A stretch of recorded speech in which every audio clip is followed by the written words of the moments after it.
ఈ స్టోరీలో ఒక మ్యాంగో ట్రీ మరియు 5 సంవత్సరాల పిల్లోడు ఉన్నారు. ఆ చిన్న పిల్లోడు ఎప్పుడు ఆ మ్యాంగో ట్రీతోనే ఆడుతూ బ్రాంచెస్ మీద ఊగుతూ మ్యాంగోస్ తింటూ చాలా క్లోజ్ గా ఆడుకునేవాడు. ఆ మ్యాంగో ట్రీకి ఆ అబ్బాయికి ఒక మంచి ఫ్రెండ్షిప్ అయ్యింది. ఇప్పుడు ఆ అబ్బాయి చదువుకోవడానికి విదేశాలు వెళ్లి 15 ఇయర్స్ తర్వాత వస్తాడు. ఇప్పుడు ఆ అబ్బాయి ఏజ్ 20 ఇయర్స్. ఆ మ్యాంగో ట్రీ దగ్గరకు వచ్చాక ఆ మ్యాంగో ట్రీ అబ్బాయిని చూసి చాలా హ్యాపీ ఫీల్ అవుతుంది. అరే ఇన్ని రోజుల తర్వాత వచ్చావు, ఎలా ఉన్నావు, రా నాతో ఆడుకో అని అంటుంది. అప్పుడు అబ్బాయి, ఏం నీతో ఆడుకునేది, నాకు ఇంకా సంపాదన లేదు, నేను ఇంకా డబ్బులు సంపాదించాలి, నాకు డబ్బులు కావాలని అంటాడు. అప్పుడు మ్యాంగో ట్రీ, అరే అంతేనా, నా చెట్టుకున్న మ్యాంగోస్ ని అమ్ముకో, నీకు డబ్బులు వస్తాయి, నువ్వు హ్యాపీ కదా, నేను కూడా హ్యాపీగా ఉంటాను అని అంటుంది. ఆ తర్వాత అబ్బాయి 10 ఇయర్స్ తర్వాత వస్తాడు. అంటే అబ్బాయి ఏజ్ ఇప్పుడు 30 ఇయర్స్. వచ్చాక ఆ చెట్టు అబ్బాయిని చూసి చాలా హ్యాపీ ఫీల్ అవుతుంది. అరే ఎలా ఉన్నావు, నేను చాలా మిస్ అయ్యాను నిన్ను, రా నాతో ఆడుకో అని అంటుంది. ఏంది నీతో ఆడుకునేది, నేను చాలా లాసెస్ లో వెళ్ళిపోయాను, మా ఇంటికి స్లాబ్ వేయలేకున్నాను, అంత ఘోరమైన పరిస్థితిలో ఉన్నాను, ఎంత టెన్షన్స్ ఉన్నాయి నీకు తెలుసా అని అంటాడు. అప్పుడు ఆ మ్యాంగో ట్రీ ఏమో,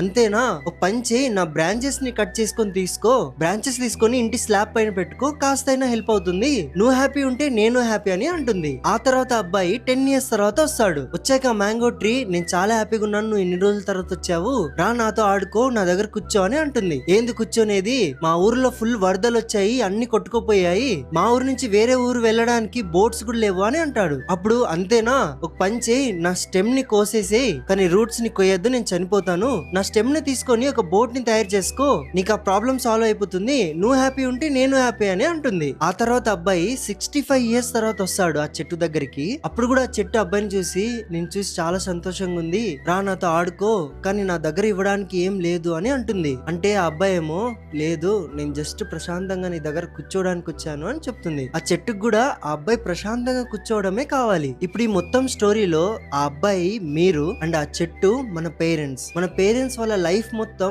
మనల్ని బాగా చూసుకోవడానికి అన్ని ఇస్తూనే ఉంటారు, కానీ రిటర్న్ గా ఏది ఆశించరు. వాళ్ళకి లాస్ట్ కావాల్సింది వాళ్ళతో కాసేపు టైం స్పెండ్ చేయడం మాత్రమే.